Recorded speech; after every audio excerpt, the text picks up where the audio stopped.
قربانی مسلمان عاقل بالغ مقیم اور صاحب نصاب پر واجب ہے، یعنی جو مسافر نہ ہو مقیم سے یہ مراد ہے، اور صاحب نصاب سے مراد وہی زکوٰۃ کا نصاب ہے 52.5 تولہ چاندی یا 7.5 تولہ سونا، یا اس کے 52.5 تولہ چاندی کے مقدار کے برابر جس کے پاس اپنی ضرورت سے زائد مالیت ہے اس پر قربانی کرنا واجب ہے۔ زکوٰۃ کے اندر سال کا گزرنا شرط ہے، لیکن قربانی کے اندر سال کا گزرنا شرط نہیں ہے۔ اگر کوئی شخص عید والے دن ہی اتنے مال کا مالک ہو جاتا ہے تو اس پر قربانی لازم اور واجب ہو جاتی ہے۔ اور میں آج نکال رہا تھا کہ 52.5 تولہ چاندی کی مالیت تقریباً 4 سے 4.5 لاکھ کے درمیان بنتی ہے، یعنی ضرورت سے زائد جس کے پاس اتنے پیسے موجود ہوں اس پر قربانی کرنا واجب ہو جاتا ہے۔ اگر کسی کے پاس اتنے پیسے نہیں ہیں پھر بھی وہ قربانی کرتا ہے تو ظاہر ہے اس کے لیے بھی اجر و ثواب ضرور اس کو میسر آئے گا۔ ہمارے آقا صلی اللہ تعالیٰ علیہ وسلم ساری زندگی کبھی بھی آپ پر زکوٰۃ واجب نہیں ہوئی، یعنی آپ نے اپنے پاس اتنا پیسہ اتنا مال جمع نہیں ہونے دیا کہ جو نصاب کو پہنچتا ہو اور اس پر سال بھی گزر جائے۔ آپ پر زکوٰۃ کبھی بھی واجب نہیں ہوئی، اس کے باوجود نبی پاک علیہ الصلوۃ والسلام ہر سال قربانی فرمایا کرتے تھے۔ حضرت عبداللہ ابن عمر فرماتے ہیں کہ اقام رسول اللہ صلی اللہ علیہ وسلم بالمدینہ 10 سنین، اللہ کے نبی علیہ السلام نے 10 سال مدینہ منورہ میں قیام فرمایا۔ یضحی کل سنۃ، اللہ کے رسول علیہ السلام ہر سال قربانی کیا کرتے تھے، بلکہ جب نبی پاک علیہ السلام نے آپ نے آخری حج مبارک فرمایا حجۃ الوداع کے موقع پر، چونکہ پہلے یہ اعلان کر دیا گیا تھا کہ اس سال حج کروانے کے لیے امیر حج بن کر خود اللہ کے رسول تشریف لائیں گے، تو دور دراز سے لوگ اس حج کے اندر شرکت کے لیے تشریف لائے، اور صحابہ کرام کی ایک بہت بڑی تعداد 1,24,000 کم و بیش صحابہ کرام اس حج پر جمع ہوئے۔ تو اس زمانے میں حضرت مولا علی شیر خدا رضی اللہ تعالیٰ عنہ آپ یمن کے گورنر تھے، تو حضرت علی یمن سے آئے تھے حج کرنے کے لیے، اور حضرت علی المرتضیٰ نبی پاک علیہ الصلوۃ والسلام کی قربانی کے لیے تقریباً 100 اونٹ اپنے ساتھ لائے کہ حضور ان کو نحر فرمائیں گے، ان کی قربانی کریں گے۔ تو اس سال حضور علیہ الصلوۃ والسلام نے حج کے موقع پر اپنے مبارک ہاتھ سے 63 اونٹوں کو نحر فرمایا، 63 اونٹوں کو اپنے مبارک ہاتھ سے خود نحر فرمایا، اور ابو داود کے اندر اور اسی طرح مسند احمد ابن حنبل کے اندر اور دیگر کتابوں کے اندر یہ روایت موجود ہے کہ وہ جو اونٹ تھے وہ ہر اونٹ آگے بڑھ چڑھ کر آگے بڑھتا تھا تاکہ سب سے پہلے میں نبی پاک کی بارگاہ میں حاضر ہو جاؤں اور حضور مجھے اپنے ہاتھ سے ذبح فرمائے اور نحر فرمائیں۔ حالانکہ جانور کی فطرت میں ہے کہ وہ چھری وغیرہ دیکھ کر اور خون دیکھ کر وہ ڈرتا ہے، بھاگتا ہے، لیکن جانور بھی جانتے تھے کہ آج اگر ہم اللہ کے رسول کے ہاتھ سے قربان ہو گئے تو یہ موت نہیں ہے، یہ ہمیشہ کی بقا ہے۔ تو جانوروں کی بھی اللہ کے رسول سے جو محبت تھی، تو صحابہ فرماتے ہیں ہر جانور آگے گردن مار کر اونٹ آگے بڑھنا چاہتا تھا اور چاہتا تھا کہ نبی پاک علیہ الصلوۃ والسلام اپنے ہاتھ مبارک سے مجھے نحر فرمائیں اور مجھے ذبح فرمائیں۔ تو 63 اونٹوں کو اپنے مبارک ہاتھ سے حضور علیہ السلام نے قربان کیا، اور باقی جو بچ گئے حضرت مولا علی کو حضور نے فرمایا کہ باقیوں کو آپ نحر فرمائیں۔ تو علماء نے یہاں پر یہ بات بھی لکھی ہے کہ نبی پاک علیہ الصلوۃ والسلام کی جو ظاہری مبارک زندگی ہے ان کے سالوں کی تعداد بھی 63 ہے، یعنی حضور علیہ السلام آخری سال اپنے ہر سال کی طرف سے اور اپنے ہر سال کی قربانی 63 اونٹوں کے ذریعے اللہ کی بارگاہ میں پیش کر گئے۔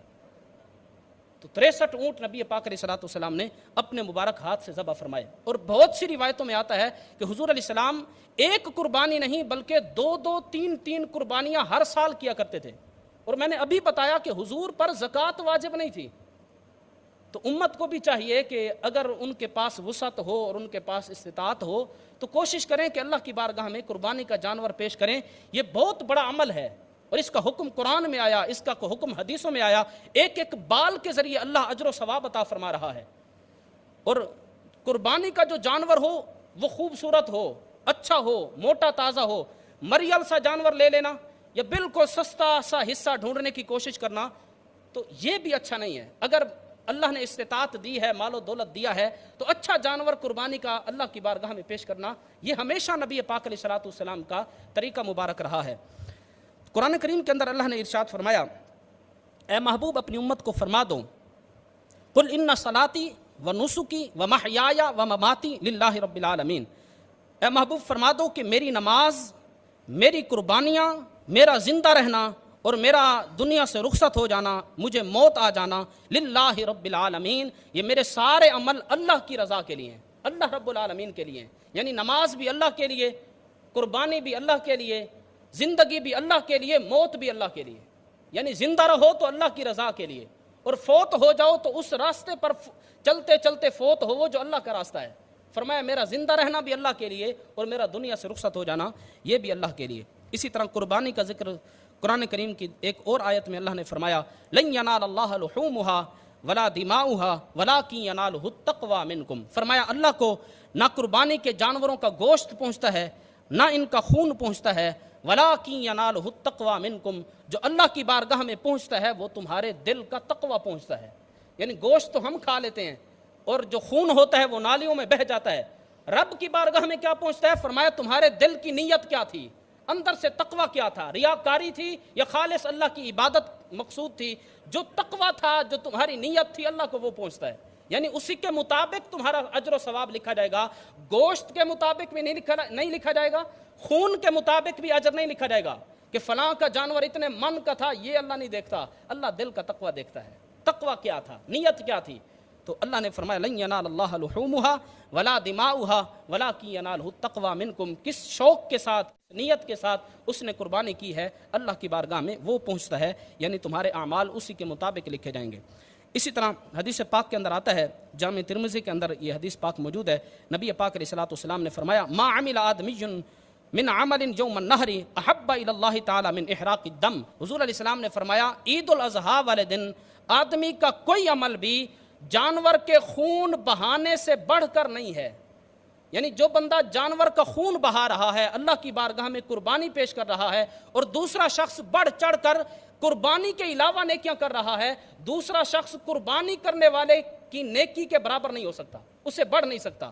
سب سے زیادہ محبوب عمل یوم النحر کے دن، عید الاضحیٰ کے دن جو اللہ کی بارگاہ میں ہے وہ جانور کا خون بہانا ہے اور جانور کی قربانی پیش کرنا ہے۔ اور اسی میں نبی پاک علیہ السلام نے فرمایا لیاتی یوم القیامت بقرونها واشعارها واظلافها، کہ قیامت کے دن یہ جو قربانی کا جانور ہے اس کو لایا جائے گا بقرونها، سینگوں سمیت، واشعارها، بالوں سمیت، واظلافها، اور کھر سمیت۔ یعنی جو جانور تم نے اللہ کی بارگاہ میں پیش کیا ہے وہی جانور قیامت کے دن اسی بالوں کے ساتھ، انہی سینگوں کے ساتھ، انہی پاؤں پر جو اس کے پاؤں پر کھر تھے اسی کھروں کے ساتھ قیامت کے دن لایا جائے گا۔ یعنی جس کے ساتھ جانور ہوگا پتہ چل جائے گا یہ قربانی کرتا تھا، جس کے ساتھ نہیں ہوگا وہ بھی پتہ چل جائے گا۔ تو قیامت کے دن یہ جانور بھی لائے جائیں گے۔ بلکہ ایک حدیث پاک کے اندر میرے آقا نے فرمایا کہ احسنوا ضحایاکم فانھا علی الصراط مطایاکم، فرمایا اپنی قربانی کے جانوروں کو خوبصورت بناؤ۔ کیوں؟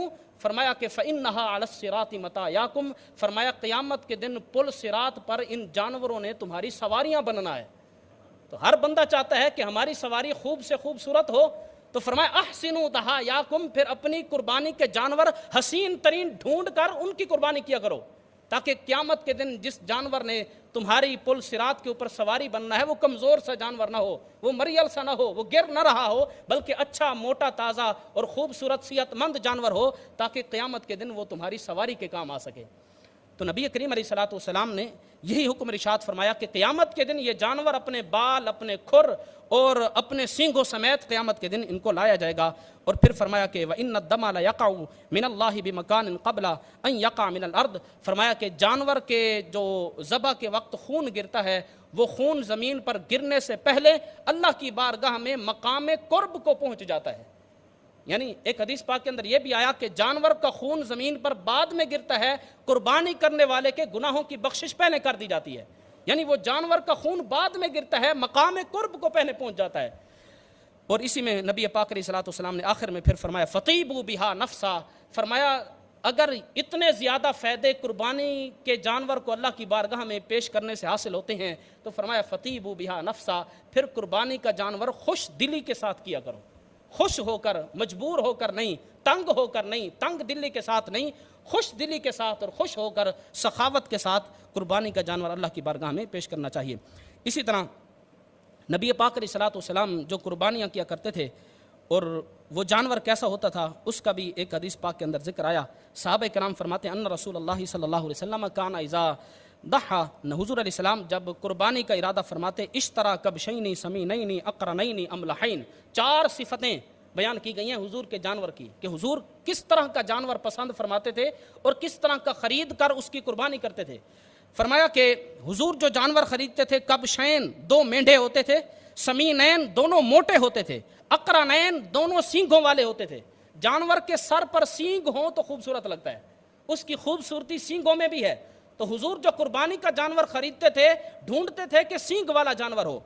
اور فرمایا کہ املحین دونوں جانور جو ہوتے تھے وہ چت کبرے ہوتے تھے، یعنی اس کے جسم پر سفیدی بھی ہو اور سیاہی بھی ہو. تو سیاہ اور سفید 2 رنگوں کے ساتھ جو مکس ہو یہ دیکھنے میں اچھا لگتا ہے، دیکھنے میں خوبصورت لگتا ہے. تو صحابہ کرام فرماتے ہیں حضور علیہ السلام کے جو مبارک جانور ہوتے تھے حضور 2 قربانیاں کرتے، دونوں موٹے ہوتے تھے، دونوں سینگوں والے ہوتے تھے اور دونوں چت کبرے ہوتے تھے. اور پھر فرمایا کہ فیضا صلی وخطب الناس، جب حضور نماز پڑھا لیتے اور پھر لوگوں کو خطبہ دیتے، عید کا خطبہ نماز کے بعد ہوتا ہے نا، نماز پڑھا کر جب خطبہ دیتے تو یعنی نماز سے جب فارغ ہو جاتے خطبہ دے لیتے، عطا باحدہما، ان 2 جانوروں میں سے ایک جانور سرکار علیہ السلام کی بارگاہ میں پیش کیا جاتا، فذبحہ بنفسہ بالمدیۃ، نبی پاک چھری کے ساتھ اس جانور کو خود اپنے ہاتھ سے ذبح فرماتے تھے. تو اگر کسی کو جانور ذبح کرنا آتا ہو تو بہتر یہ ہے کہ خود اپنے ہاتھ سے جانور ذبح کرے، تاکہ وہ جو دل کا تقوی ہے اور وہ جو ارادہ ہے، وہ جو نیت ہے، وہ ذبح کرتے وقت اس کے دل میں ہو. ظاہر ہے جو قربانی کر رہا ہے بخشش تو اسی کی ہونی ہے نا، کسائی کی تو بخشش نہیں ہونی. تو جس نیت کے ساتھ وہ کر رہا ہے اگر اس کو صحیح طریقے سے آتا ہے جانور کو ذبح کرنا اور وہ سیکھا ہوا ہے تو بہتر یہ ہے کہ وہ خود اپنے ہاتھ سے کرے. نبی پاک علیہ السلام قربانی کا جانور اپنے ہاتھ مبارک سے خود ذبح فرماتے. ثم یقولو، اب 2 جانور تھے، ایک لایا گیا، اپنے ہاتھ سے ذبح فرما رہے ہیں تو کہہ کیا رہے ہیں؟ صحابہ کرام فرماتے ہیں پہلے جانور کو پہلے مینڈھے کو ذبح کرتے ہوئے حضور علیہ السلام یہ دعا مانگا کرتے تھے، اللہم ھذا عن امتی جمیعا، یا اللہ یہ جانور میری ساری امت کی طرف سے قبول فرما.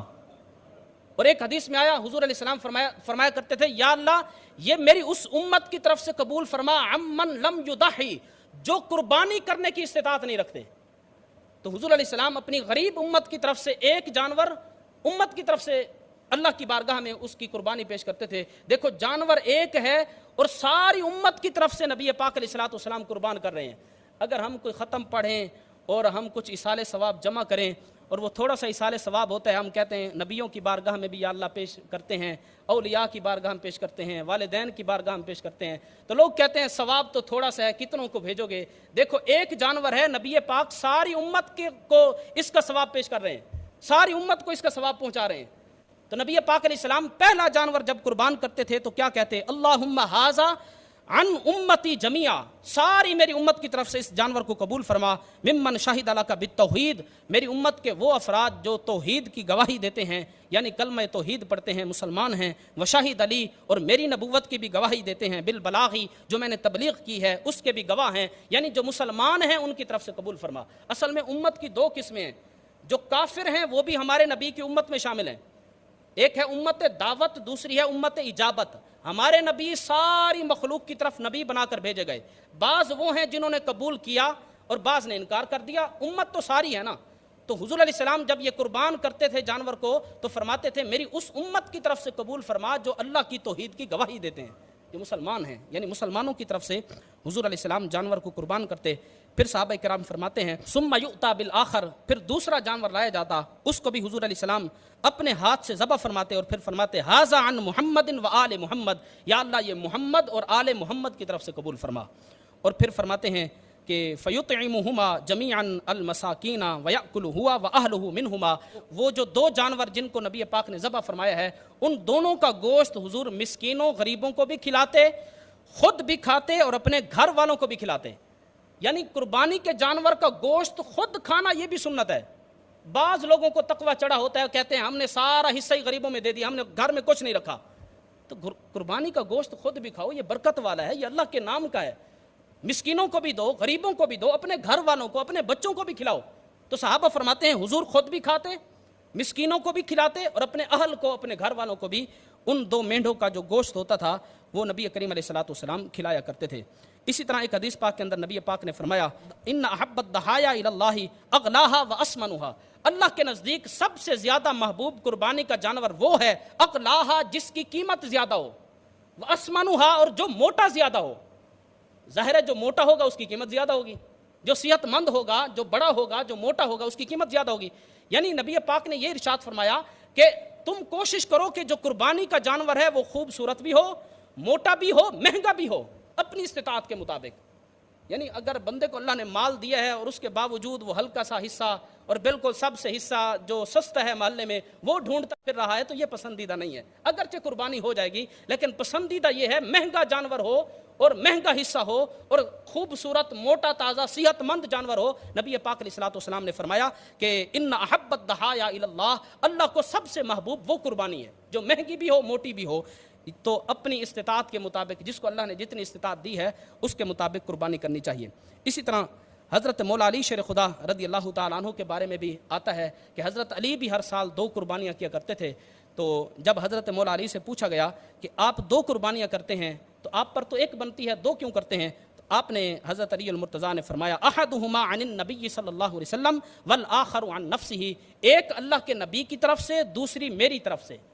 یعنی حضور امت کی طرف سے کرتے تھے اور حضرت علی حضور کی طرف سے بھی کرتے تھے. تو یہ بھی امت کے لیے ایک راہ حضرت علی المرتضیٰ نے, بلکہ خود آگے فرما رہے ہیں امرنی بھی, یہ قربانی دوسری قربانی کرنے کا خود اللہ کے نبی نے مجھے حکم دیا تھا کہ اے علی میرے وصال کے بعد بھی ایک قربانی تو نے میری طرف سے بھی کرنی ہے.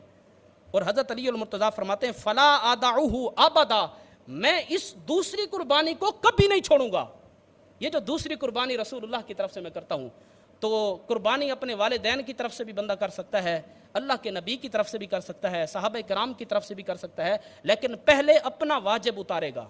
اگر اس پر واجب ہے تو پھر والدین کی طرف سے پہلے نہیں کرے گا, پہلے اپنا واجب اتارے. اللہ نے مال دیا ہے تو ایک حصہ اپنے فوت شدہ والدین کی طرف سے رکھ لے, اپنی ماں کی طرف سے رکھ لے, اپنے والد کی طرف سے رکھ لے, اللہ کے نبی کی طرف سے رکھ لے, کسی اللہ کے ولی کی طرف سے رکھ لے, اہل بیت کی طرف سے رکھ لے, امام حسن امام حسین کی طرف سے رکھ لے. تو قربانی کا حصہ فوت شدگان کی طرف سے رکھا جا سکتا ہے. نبی پاک کے وصال کے بعد بھی حضرت علی المرتضیٰ رسول اللہ کی طرف سے ایک قربانی کیا کرتے تھے. تو اس کا ثواب مراد یہ ہے کہ اس کا ثواب جو ہے وہ فوت شدگان کی بارگاہ میں پیش کرنا, تو یہ بھی نبی کریم علیہ الصلوۃ والسلام سے ثابت ہے. اسی طرح آخر میں ایک حدیث پاک جس کے اندر قربانی کا جو اجر ہے, ثواب ہے, اس کو ہمارے آقا نے بیان کیا ہے, وہ سماعت فرما لیں. نبی کریم علیہ الصلوۃ والسلام سے پوچھا گیا یا رسول اللہ ما ھذی الاضاحی, حضور یہ قربانیاں کیا ہیں؟ فرمایا سنت ابیکم ابراہیم, تمہارے باپ ابراہیم کی سنت ہیں. دیکھو ہے اللہ کی عبادت, لیکن چونکہ شروع حضرت ابراہیم نے فرمائی تھی, نام ابھی تک حضرت ابراہیم کا چل رہا ہے اور قیامت تک چلتا رہے گا. عبادت اللہ کی ہے لیکن نسبت اللہ کے رسول کی طرف, حضرت ابراہیم کی طرف, اللہ کے نبی کی طرف. فرمائے سنت ابیکم ابراہیم, تمہارے باپ ابراہیم کی سنت ہیں. پھر پوچھا گیا یا رسول اللہ ہمارے لیے اس میں ثواب کتنا ہے, کیا ہے؟ فرمایا بکل شعرۃ حسنۃ, قربانی کے جانور کے جسم پر جو بال ہیں ہر بال کے ذریعے اللہ ایک نیکی عطا فرماتا ہے. اب جانور کے جسم پر لاکھوں کروڑوں کی تعداد میں بال ہیں, تو اگر نیت خالص ہو اور خالص نیت کے ساتھ اللہ کی عبادت کے طور پر بندہ قربانی کا جانور پیش کرتا ہے تو ہر بال کے بدلے میں ایک نیکی مل رہی ہے. پھر پوچھا گیا فالصوف, حضور اون کے بارے میں کیا حکم ہے؟ جو بھیڑ کے جسم پر اون ہوتی ہے وہ بھی اصل میں گہرے بال ہوتے ہیں. تو صحابہ کرام نے یہ خدشہ ظاہر کیا کہ وہ تو بہت زیادہ بال ہیں اور وہ اتنے گہرے ہیں کہ وہ اون بن چکی ہے.